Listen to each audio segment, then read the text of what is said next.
They're described by the United Nations as one of the world's most persecuted and least privileged people. Officially stateless, segregated and horrifically oppressed, the plight of Myanmar's Rohingyas, from an outsider's perspective, can be a devastating shock.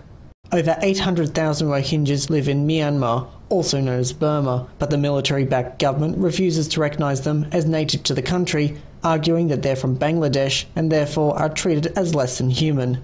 Rohingyas were stripped of their citizenship, were forced into labour, have limited land ownership, and they're not allowed to have more than 2 children.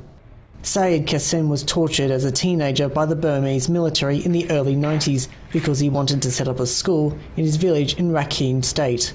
In the morning, about 9 o'clock, the military coming and arrested me. They took me Longshong, situated military camp. They really tortured me, placed by iron rod on my leg and beaten me. The military, after taking to me there, they didn't give me any food, any drink. Really, they tortured me for 6 days. Like, I thought at that time I don't want to be alive anymore.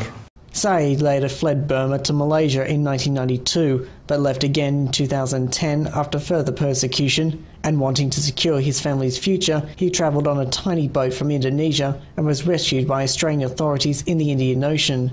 Syed spent over a year in Sydney's Villawood detention centre, but now lives in the city's western suburbs. But his story is just one of thousands.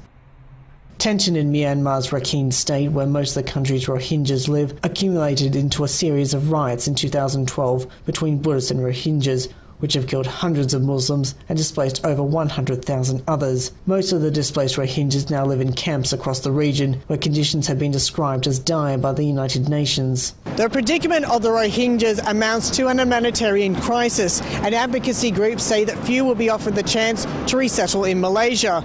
So many are determined to come to Australia as soon as possible, as the country doesn't persecute on ethnic or religious grounds.